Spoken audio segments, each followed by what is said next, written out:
Hello everyone, कैसे हैं आप सब। तो आज हम पढ़ेंगे chapter number 3 metals and non metals. ठीक है, तो इसमें लिखा है in class 9th you have learned about various elements. की 9th क्लास के अंदर आपने बहुत सारे एलिमेंट्स के बारे में पढ़ा था। अब एलिमेंट्स क्या होते हैं, कौन से एलिमेंट्स की बात कर रहे हैं यहाँ पे। तो यहाँ पे जो पीरियोडिक टेबल के अंदर आपने पढ़े थे हाइड्रोजन, हीलियम, लिथियम, ऐसे बहुत सारे करके, जैसे सोडियम, पोटेशियम, कैल्शियम, इन सब के बारे में पढ़ा था। इन सबको क्लास 9th में क्या बोला गया था, एलिमेंट्स करके आपने पढ़ा था। But you have seen that elements can be classified as metals or non-metals on the basis of their property। लेकिन अब जो क्लास 10th में क्या होगा, आपको उन सारे एलिमेंट्स को दो तरीके से क्लासिफाइड कर दिया गया है, और वो दो तरीके कौन कौन से हैं, मेटल्स एंड नॉन मेटल्स में। ठीक है, अब तो मेटल्स और नॉन मेटल्स को पहचानने के लिए हमें क्या करना होगा, तो इसके लिए हमें कुछ फिजिकल प्रॉपर्टीज़ है जिनको हमें फाइंड करना है। ओके, तो देखिए मेटल्स के लिए फिजिकल प्रॉपर्टी कौन कौन सी होती है। तो सबसे पहले हम फिजिकल प्रॉपर्टी पढ़ेंगे किसके लिए, मेटल्स के लिए। तो मेटल्स में सबसे पहले यहाँ पे लिखा है कि आपको सैंपल्स दिए गए हैं मेटल्स के, जैसे कि आयरन क्या होता है, एक मेटल होता है, copper, aluminium, magnesium, sodium, lead, zinc and any other metals. यानी कि ये सारे क्या होते हैं, मेटल्स होते हैं जिनको आपको याद रखना है। ये तो सारे आपको याद रखने हैं, लेकिन आप इनको देख के कैसे पहचानोगे कि ये सारे मेटल्स हैं। इनके लिए आपको कुछ इनकी फिजिकल प्रॉपर्टी है। तो आइए इनके बारे में बढ़ते हैं। तो देखिए सबसे पहले फिजिकल प्रॉपर्टी आपको यहाँ पे दी गई है, metals in their pure state have a shining surface. यानी कि जो भी मेटल्स होते हैं उनकी जो, और अगर वो प्योर स्टेट में हो यानी कि एकदम शुद्ध हो, तो उनकी जो सरफेस होती है वो कैसी होती है, शाइनिंग सरफेस होती है। और जो मेटल्स के शाइनिंग सरफेस होने की जो प्रॉपर्टी है वो क्या कहलाती है, मेटेलिक लस्टर। यानी कि यहाँ से हमें एक लाइन देखने को मिल गई, वो क्या कहलाती है, मेटेलिक लस्टर। तो आप इसके नोट्स भी बना सकते हो। सबसे पहले क्या लिखोगे, फिजिकल प्रॉपर्टीज़ ऑफ मेटल्स। तो फिजिकल प्रॉपर्टीज़ ऑफ मेटल्स में फर्स्ट पॉइंट लगाओगे, metals in their pure state have a shining surface, this property is called metallic lustre. Okay, तो याद करना है कि मेटल्स की जो शाइनिंग सरफेस होती है उनकी वो प्रॉपर्टी क्या कहलाती है, मेटेलिक लस्टर। अब आगे चलिए, यहाँ पे देखिए सेकेंड प्रॉपर्टी, इसमें क्या लिखा है, you will find that metals are generally hard, the hardness varies from metal to metal। यानी कि जो मेटल्स होते हैं वो कैसे होते हैं देखने में, या फिर उनको टच करने में कैसा लगता है आपको कि जो मेटल्स होते हैं वो हार्ड होते हैं। लेकिन जो सारे के सारे मेटल्स हैं उनकी हार्डनेस एक जैसी नहीं होती, क्योंकि मेटल्स होते हैं उनकी प्रॉपर्टीज़ अलग अलग होती है, तो उनकी जो हार्डनेस है वो भी उनके अकॉर्डिंग अलग अलग होगी। ठीक है, तो ये हो गई उसकी दूसरी प्रॉपर्टी कि मेटल्स कैसे होते हैं, जनरली हार्ड होते हैं।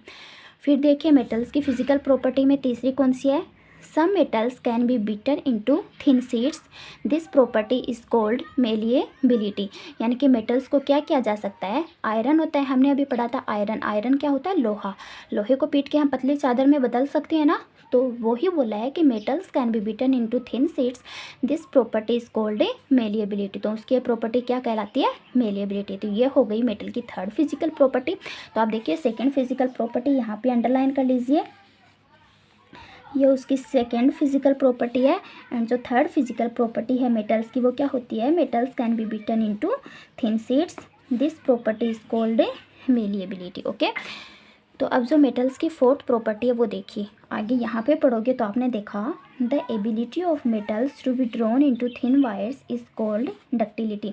कि मेटल्स को जो पीट के, या फिर मेटल्स को जो हम थिन वायर्स बना सकते हैं, वो मेटल्स जिनमें ये एबिलिटी होती है कि उनको खींच के पतले तार बनाए जा सकते हैं, वो क्या कहलाते हैं, डक्टिलिटी। ठीक है, तो ये मेटल्स की अगली प्रॉपर्टी हो गई। फिर आगे वाली लाइन में देखिए क्या लिखा है, gold is the most ductile metal. यानी कि सबसे ज़्यादा जो डक्टाइल प्रॉपर्टी होती है वो किसकी होती है, गोल्ड की। तो यहाँ से एक नंबर का क्वेश्चन बन सकता है कि सबसे डक्टाइल मेटल कौन सा होता है, वो होता है गोल्ड। इसके बाद में आगे क्या लिखा है, you will be surprise to know that a wire of about 2 kilometre length can be drawn from 1 gram of a gold. कि अगर आप सिर्फ 1 ग्राम गोल्ड लोगे तो 1 ग्राम गोल्ड से आप कितने किलोमीटर लेंथ तक का वायर बना सकते हो, 2 किलोमीटर लेंथ तक का वायर बना सकते हैं। तो ये हो गई मेटल्स की अगली प्रॉपर्टी। इसके बाद में आगे वाली लाइन में क्या लिखा है, it is because of their malleability and ductility that metals can be given different shapes according to our needs. कि मेटल्स के अंदर जो उनकी जो प्रॉपर्टी होती है, मेलिएबिलिटी एंड डक्टिलिटी। अब देखिए यहाँ पे फिर से रिवाइज कीजिए, मेलिएबिलिटी क्या होती है, जिसके अंदर हम मेटल्स को पीट के पतली चादर में कन्वर्ट कर सकते हैं। वो तो क्या होता है, मेटल्स की प्रॉपर्टी होती है मेलिएबिलिटी, और जिस प्रॉपर्टी के अंदर मेटल्स को खींच के पतला तार बनाया जा सकता है वो उसकी क्या कहलाती है, डक्टिलिटी। तो मेटल्स की मेलिएबिलिटी और डक्टिलिटी ही वो प्रॉपर्टी है जिसके अकॉर्डिंग हम क्या करते हैं, अपनी मन चाहे अनुसार उनको शेप दे सकते हैं। ठीक है, अब इसके आगे देखिए मेटल्स की अगली प्रॉपर्टी कौन सी होती है। यहाँ पे देखिए, The metals that produce a sound on striking a hard surface are said to be sonorous। यानी कि वो मेटल्स जिनको अगर हम कहीं पे भी हार्ड सरफेस पे टच कराते हैं, हार्ड सरफेस पे अगर टच कराएंगे तो उनमें से एक टन की आवाज़ आती है ना, तो वो भी क्या होते हैं, मेटल्स होते हैं। और उन मेटल्स को क्या कहा जाता है, सोनोरस। उन मेटल्स को क्या कहते हैं, सोनोरस। तो ये हमने पढ़ी मेटल्स की कुछ कुछ प्रॉपर्टी। अब यहाँ पे हमने क्या पढ़ा था, अब देखिए एक प्रॉपर्टी शायद यहाँ पे रह गई, हाँ ये देखिए इसमें क्या है, metals are good conductor of heat and have high melting point. अब देखिए मेटल्स जो होते हैं वो गुड कंडक्टर होते हैं हीट के। ठीक है, गुड कंडक्टर हीट का कैसे मतलब है, जैसे कि आप मेटल को आपको अगर मैं एग्जांपल देके बताऊं, तो आप चाय बनाते हो तो चाय तो उस कढ़ाई के अंदर बनती है, लेकिन जो चाय का पकड़ने का डंडा होता है वो वहाँ तक भी क्या हो जाता है, गर्म हो जाता है। यानी कि उसके अंदर क्या हुआ, हीट वहाँ से पहुँच के आगे तक चली गई, जिससे जो चाय पकड़ने का जो डंडा होता है वो उसका क्या हो जाता है, गर्म हो जाता है। वैसे यहाँ पे एक एग्जाम्पल भी दिया है, ये देखिए आप, इसमें क्या लिखा है, ये एक स्टैंड है, यहाँ पे ये स्टैंड है, ये एक क्लैंप है, क्लैंप के अंदर ये किसका वायर है, मेटल का वायर है, और मेटल के वायर के नीचे ये क्या लगा है, ये एक बर्नर लगा है जिसमें यहाँ पे क्या हो रही है, आग जल रही है। तो अब क्या होगा, थोड़ी देर के बाद में ये जो पूरा का पूरा मेटल है वो गर्म हो जाएगा।